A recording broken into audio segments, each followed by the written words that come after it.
வணக்கம் ஃப்ரெண்ட்ஸ். இந்த வீடியோ நான் பார்க்க போகிறது ஆர்பிஎஃப் எஸ்ஏ எக்ஸாம் ரீசெண்டாக நடந்த எஸ்ஏ எக்ஸாமுடைய கேட்கப்பட்ட கரண்ட் அஃபேர்ஸ் கொஸ்டின் பார்த்துக்கிட்டு இருக்கோம். இதில் வந்து 21வது பார்ட், இது வரைக்கும் 20 பார்ட் தான். இது வந்து 21வது பார்ட்.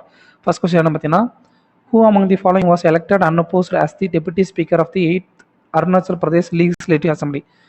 அருணாச்சல் பிரதேச மாநில சட்டமன்றத்திற்குடைய டெபுட்டி ஸ்பீக்கராக வந்து தேர்ந்தெடுக்கப்பட்டவர் அன்அப்போஸ்டாக எந்த ஒரு எதிர்ப்புமின்றி தேர்ந்தெடுக்கப்பட்டவர் யாருன்னு பார்த்தீங்கன்னா கார்தோன் நீகியோர்ன்றவர் தான் கரெக்டான ஆன்சர்.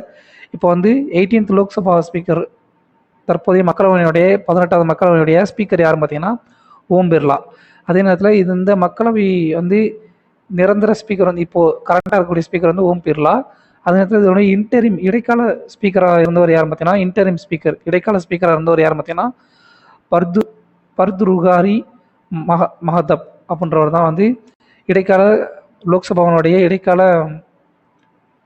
ஸ்பீக்கராக வந்து இருந்தார். அடுத்து ராஜ்யசபாவுடைய சேர்பர்சன் யார் பார்த்தீங்கன்னா ஜெகதீப் தங்கர். ராஜ்யசபாவுடைய டெபுட்டி சேர்பர்சன் யார் பார்த்தீங்கன்னா ஹரிவன்ஸ் நாராயண் சிங் என்றதான் ராஜ்யசபாவுடைய டெபுட்டி சேர்பர்சன். அடுத்த கொஸ்டின் என்ன பார்த்தீங்கன்னா குளோபட்டிரனாசிஸ். இது வந்து ஒரு வகையான ஒரு இஞ்சி வகை. இது வந்து ரீசெண்டாக வந்து ஃபர்ஸ்ட் டைம் வந்து செப்டம்பர் 2024 வந்து சயின்டிஸ்டால் Indian institute of Science Education and Research போபாலோடைய சயின்டிஸ்டால் வந்து கண்டுபிடிக்கப்பட்டது. இது வந்து எந்த மாநிலத்தில் கண்டுபிடிக்கப்பட்டது பார்த்தீங்கன்னா மேகாலய மாநிலத்தில் தான் வந்து கண்டுபிடிக்கப்பட்டது. சரிங்களா. அடுத்த கொஸ்டின் என்ன பார்த்தீங்கன்னா, Rohit Sharma finished at which position in the table of leading run scorers in the men's T20 world cup 2024 tournament. 2024 நடந்த ஆண்கள் 20 T20 வேர்ல்டு கப்பில் வந்து ரோஹித் சர்மா வந்து எத்தனாவது பொசிஷன், அதிகமான ரன் அடித்தவர்கள் எத்தனாவது பொசிஷனில் இருந்தால் பார்த்தீங்கன்னா 2வது பொசிஷனில் தான் இருந்தார். ஃபர்ஸ்ட் பொசிஷன் யார் இருந்தாங்க பார்த்தீங்கன்னா நம்மளுடைய மோஸ்ட் ரன் அடிச்சது யார் பார்த்தீங்கன்னா ரஹமனுல்லா குர்பாஸ் என்ற ஆப்கானிஸ்தானை சேர்ந்த பிளேயர் தான் வந்து அதிகமான ரன்கள் அடிச்சிருந்தார், 281 ரன். ரைட்டுங்களா. இப்போது இந்த மென்ஸ் T20 வேர்ல்டு கப் வந்து எத்தனாவது எடிஷன் பார்த்தீங்கன்னா 9வது எடிஷன். சரிங்களா. இதில் வந்து எங்கே நடந்துச்சுன்னா USA அப்புறம் வெஸ்ட் இண்டீஸ் இந்த 2 நாடுகளில் தான் வந்து நடந்துச்சு. இதனுடைய வின்னர் யார் பார்த்தீங்கன்னா இந்தியா தான். இந்தியாவுடைய 2வது டைட்டில் இது. ஃபைனல் வந்து யார் தோக்கடிச்சாங்க பார்த்தீங்கன்னா சவுத் ஆப்பிரிக்கா தோக்கடிச்சாங்க 7 ரன் வித்தியாசத்தில். அடுத்து இந்த டோர்னமெண்ட்டுடைய பிளேயர் ஆஃப் தி சீரிஸ் வந்து யார் பார்த்தீங்கன்னா ஜஸ்பிரித் பும்ரா. இந்தியாவுடைய ஃபாஸ்ட் பவுலர் ஜஸ்பிரித் பும்ரா. அதிக ரன் அடித்த வீரர் யார் பார்த்தீங்கன்னா ரஹமனுல்லா குர்பாஸ், ஆப்கானிஸ்தானை சேர்ந்தவர், 281 ரன் அடிச்சிருந்தாங்க. அடுத்து மோஸ்ட் விக்கெட் வந்து யார் எடுத்திருந்தாங்க பார்த்தீங்கன்னா 2 பேர் எடுத்திருந்தாங்க. ஒன்று வந்து ஆப்கானிஸ்தானை சேர்ந்த ஃபசல் ஹக் ஃபரூக்கி. அடுத்ததான் இந்தியாவை சேர்ந்த ஹர்ஷ்தீப் சிங். இவங்க 2 பேரும் சேர்ந்து 17 விக்கெட் வந்து எடுத்திருந்தாங்க. சரிங்களா. ஸோ அடுத்த கொஸ்டின் என்ன பார்த்தீங்கன்னா, what is the main focus of the Kuposhan Mukt Jharkhand event chaired by Annapurna Devi. Annapurna Devi யார் பார்த்தீங்கன்னா minister of women and child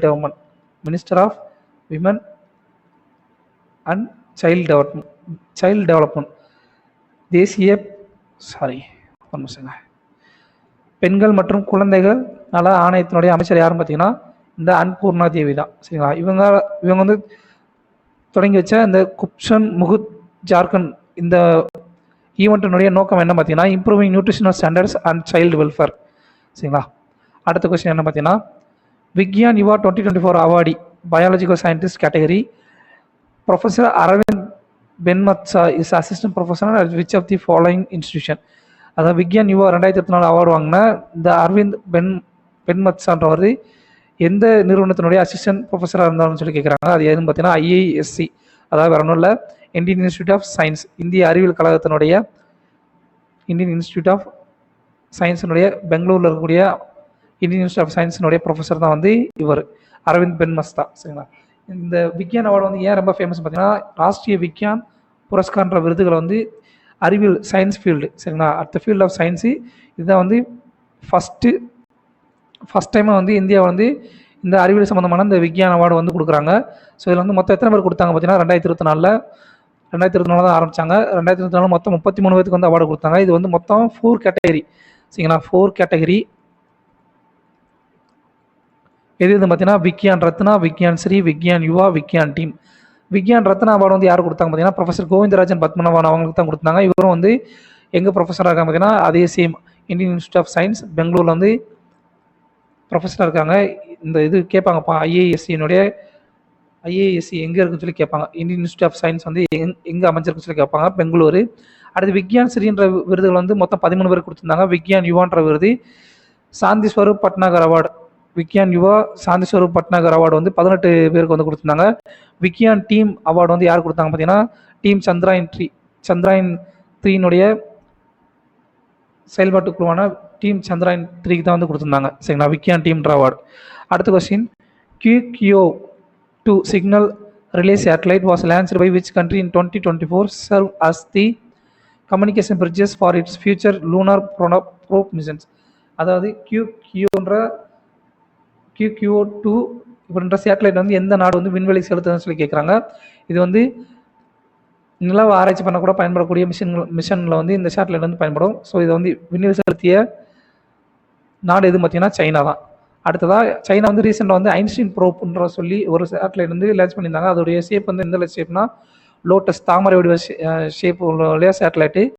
இதுவும் சைனாவால் வந்து விண்வெளிக்கு செலுத்தப்பட்டது. இதோட எய்ம் என்ன பார்த்தீங்கன்னா டு மானிட்டர் காஸ்மிக் டர்புலன்ஸ், விண்வெளி ஏற்படக்கூடிய அந்த காஸ்மிக் கதிர்களால் ஏற்படக்கூடிய அந்த சுழற்சி இருக்கு இல்லையா, அதை வந்து ஆராய்கிறது தான் வந்து இந்த ஐன்ஸ்டீன் ப்ரோப். அடுத்து ஜப்பான் வந்து லூனார் மிஷன் வந்து ரீசெண்டாக வந்து லான்ச் பண்ணியிருந்தாங்க. ஜப்பான் வந்து நம்ம இப்படி சந்திராயன் வந்து நிலவை ஆராய்ச்சி பண்ணுறதுக்காக விண்வெளி செலுத்தணுமோ அதே மாதிரி ஜப்பான் வந்து விண்வெளி நிலவு ஆய்வு செய்வதற்காக வந்து செயற்கைக்கோள் வந்து ஏவியிருந்தாங்க. அதனுடைய பேர் என்ன பார்த்தீங்கன்னா smart lander for investigating moon, ஸ்லிம்ன்றது தான் அதனுடைய short form, smart lander for investigating moon. இதனுடைய இந்த ப்ராஜெக்டினுடைய இன்னொரு நிக்நேம் ஒன்று இருக்குது, அது என்ன பார்த்தீங்கன்னா மூன் ஸ்னிப்பர். அது மட்டும் இல்லாமல் இந்த ஜப்பான் வந்து உலகினுடைய 5வது கண்ட்ரி, அந்த லூனார் நிலவுடைய தரைப்பகுதியிலேயே சாஃப்ட் லேண்டிங் பண்ண 5வது நாடு எதுன்னு பார்த்தீங்கன்னா ஜப்பான். 4வது நாடு யாருன்னு பார்த்தீங்கன்னா நம்ம இந்தியா. அடுத்த question, the Indian air force and army jointly conducted Vayu Prahar exercise in which of the following theatre commands. வாயு பிரகார் எக்ஸசைஸ்ன்றது இந்திய வான்படை மற்றும் இந்தியன் ஆர்மி இவங்க 2 பேரும் சேர்ந்து நடத்தக்கூடிய எக்ஸசைஸ். இது வந்து யாருடைய தியேட்டர் கமாண்டில் வந்து நடந்துச்சு பார்த்தீங்கன்னா ஈஸ்டர்ன் தியேட்டர் கமாண்டோடைய ஆர்டர் நடந்துச்சு. அடுத்ததான் வந்து ட்ரை சர்வீஸ், இந்தியாவுடைய முப்படைகளும் கலந்து கொடுக்கக்கூடிய எக்ஸசைஸ் பேர் என்ன பார்த்தீங்கன்னா பிராச்சந்த் பிரகார். இது வந்து இப்போ ரீசெண்டாக எங்கே நடந்துச்சு பார்த்தீங்கன்னா அருணாச்சல் பிரதேஷ் 2025 வந்து அருணாச்சல் பிரதேசில் வந்து நடந்துச்சு. அடுத்த கொஸ்டின் என்ன பார்த்தீங்கன்னா Indian cricketer Virat Kohli equal to Sachin Tendulkar's record of the most ODI centuries with 4900 against which country in November 2023. அதாவது சச்சினுடைய ஒரு நாள் கிரிக்கெட் போட்டியில் வந்து அதிகமான சாதனை அடித்தது யார் பார்த்தீங்கன்னா சச்சின் டெண்டுல்கர். இப்போ வந்து கோலி தான் வந்து அதிகமாக அடிச்சிருக்காரு. சச்சினோட சாதனை வந்து 49 செஞ்சுரி வந்து அடிச்சிருந்தாரு. அதே சேம் நம்பர் ஆஃப் செஞ்சுரி வந்து விராட் கோலி 49 செஞ்சுரி வந்து எந்த நாட்டுக்கு எதிராக அடித்தார் பார்த்தீங்கன்னா சவுத் ஆப்பிரிக்கா எதிராக தான் போட்டியில் அடித்தார். இதே விராட் கோலியுடைய 50வது ODI செஞ்சுரி வந்து எந்த நாட்டுக்கு எதிராக நடந்துச்சு பார்த்தீங்கன்னா நியூசிலாந்துக்கு எதிராக தான் நடந்துச்சு, அடித்தார். அடுத்து வேர்ல்டு கப் 2023 வந்து விராட் கோலி வந்து ஹையஸ்ட் ரன் ஸ்கோரர் 765 ரன் வந்து எடுத்திருந்தாங்க. அது மட்டும் இல்லாமல் இந்த world cup men's world cup T20 cup இருக்கு இல்லையா, T20 2024 ஃபைனல் மேட்ச்சில் சரிங்களா, ஃபைனல் மேட்ச்சில் பிளேயர் ஆஃப் தி மேட்ச் யார், player of the match final மேட்ச்சில் MATCH இல்லையா, ஃபைனல் மேட்ச்சில் player of the match award வந்து யார் வாங்கினாங்க பார்த்தீங்கன்னா விராட் கோலி தான். Player of the match Virat Kohli. சரி, நான் இதுவும் கேட்பாங்கய்யா, ஏன்னா ஃபஸ்ட்டு வந்து இதுக்கு முன்னாடி வந்து என்ன கேட்டிருந்தாங்க பார்த்தீங்கன்னா நம்மளுடைய ஃபஸ்ட்டு T20 வேர்ல்டு கப் இருக்கு இல்லையா 2007 நடந்துச்சு இல்லையா, அதில் வந்து ரயில்வேல வந்து ஒரு கொஸ்டின் கேட்டிருந்தாங்க ப்ரீவியஸாக வந்து. அது என்னன்னா அந்த ஃபைனல் மேட்ச்சில் வந்து இந்தியா ஜெயிச்சிருந்தாங்க பாகிஸ்தானை. அதில் வந்து மேன் ஆஃப் த மேட்ச் வந்து யார் வாங்கணும்னு சொல்லி கேட்டிருந்தாங்க. அது யாருன்னா இர்ஃபான் பதான், அவர் தான் வந்து வாங்கியிருப்பார். பிளேயர் ஆஃப் த சீரிஸ் வந்து யுவராஜ் சிங் வந்து 2007 அந்த போட்டியில் வந்து வாங்கியிருப்பாங்க 2007 T20 வேர்ல்டு கப்பில் சீரீஸில். அடுத்த கொஸ்டின் என்ன பார்த்தீங்கன்னா the world's only multilateral decision making forum on climate change. அதாவது ரொம்ப சிம்பிள், பெருசாக கொடுத்துருக்காங்க, ஆனால் ரொம்ப எளிமையான என்ன பார்த்தீங்கன்னா United nation climate change conference COP28 வந்து எங்கே நடந்துச்சு 2023 எங்கே நடந்துச்சு பார்த்தீங்கன்னா துபாயில் தான் நடந்துச்சு. ஐக்கிய அரபு அமீரகத்துடைய துபாயில் தான் நடந்துச்சு 2023 COP28. காப்னா என்ன பார்த்தீங்கன்னா கான்ஃபெடரேஷன் ஆஃப் பார்ட்டிஸ் நினைக்கிறேன், conference of parties, yes conference of பார்ட்டிஸ்ன்றதான் அதனுடைய ஃபுல் ஃபார்ம். இது வந்து என்ன அமைப்பு பார்த்தீங்கன்னா கிளைமேட் சேஞ்சுக்கு எதிராக போராடக்கூடிய ஒரு அமைப்பு தான் வந்து இந்த COP28. இது வந்து 2023 வந்து துபாயில் வந்து நடந்துச்சு. 2024 COP29 வந்து எங்கே நடக்க போகுது பார்த்தீங்கன்னா மாநாடு வந்து COP29 மாநாடு வந்து அசர்பைஜான் தலைநகர் பேக்கோவில் வந்து நடக்குது. பேக்கோ நடந்துருச்சு. இப்போ 2025 வந்து காப் 30 மாநாடு வந்து எங்கே நடக்க போனால் பிரேசில் நாட்டில் நடக்க போகுது. ஃபர்ஸ்ட் காப் மாநாடு வந்து எங்கே நடந்துச்சுன்னா ஜெர்மனி நாட்டினுடைய தலைநகரமான பெர்லின் நடந்துச்சு 1995. சரிங்களா. அடுத்து காப் 21, இது ரொம்ப இம்பார்ட்டன்ட். பாரிஸ் கிளைமேட் காப் 21 பாரிஸில் நடந்துச்சு. Paris, France. எஸ், இங்கே தான் வந்து இந்த பாரிஸ் கிளைமேட் அக்ரிமெண்ட் வந்து சைன் பண்ணியிருப்பாங்க, காப் 21. அடுத்த கொஸ்டின் என்ன பார்த்தீங்கன்னா, மனோகர்லால் கட்டார் வந்து மார்ச் 2024 வந்து ரிசைன் பண்ணிட்டார். அவருடைய சீஃப் மினிஸ்டர் போஸ்டிங் வந்து எந்த ஸ்டேட்டினுடைய சீஃப் மினிஸ்டராக இருந்தார், அவர் வந்து போஸ்டிங் வந்து ரிசைன் பண்ணிட்டார் அப்படின்னு பார்த்தீங்கன்னா, ஹரியானா மாநிலத்துடைய சீஃப் மினிஸ்டராக தான் இருந்தார். அவர் வந்து அந்த போஸ்டிங் வந்து ரிசைன் பண்ணிட்டு என்ன பண்ணிட்டாங்க பார்த்தீங்கன்னா, அவர் வந்து minister of housing and urban அஃபேர்ஸுடைய மினிஸ்டரை வந்து நியமிச்சிட்டாங்க இப்போ ரீசெண்டாக. சரிங்களா. இப்போதைக்கு ஹரியானாவுடைய சிஎம் யார் இருக்காங்க பார்த்தீங்கன்னா, நயாப் சிங் சைனி. அடுத்த கொஸ்டின் பார்த்தீங்கன்னா, where was the inaugural edition of, இது வந்து அடிக்கடி நான் சொல்லிக்கிட்டே இருந்தேன், இந்த கொஸ்டின் கேட்டாங்க பாருங்க. Where was the inaugural edition of the India Saudi Arabia joint military exercise Sada Tanseeq conducted in 2024. Rajasthan நடந்துச்சு. ராஜஸ்தானில் மகாஜ்ன்ற இடத்துல தான் வந்து இந்தியா மற்றும் சவுதி அரேபியாவுக்கு இடையான முதல் மிலிட்டரி எக்ஸசைஸ் வந்து போர் படை பயிற்சி சதா டான் சீக் வந்து எங்கே நடந்துச்சுன்னா ராஜஸ்தான் மாநிலத்துடைய மகாஜ்ன்ற இடத்துல தான் நடந்துச்சு. ஆப்ஷன் பூரா பாருங்க, க்ளோசஸ்ட் ஆப்ஷனாக கொடுத்துருக்கான்.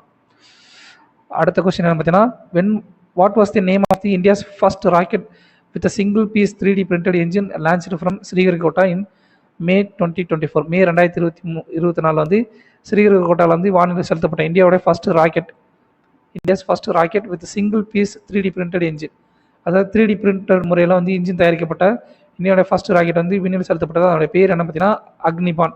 இதை டெவலப் பண்ண அமைப்பினோட பேர் என்ன பார்த்தீங்கன்னா டெவலப்டு பை அக்னிகுல் காஸ்மாஸ். இது வந்து தமிழ்நாட்டை சேர்ந்த ஒரு ஸ்டார்ட் அப் நிறுவனம். சரிங்களா. So, friends, thank you.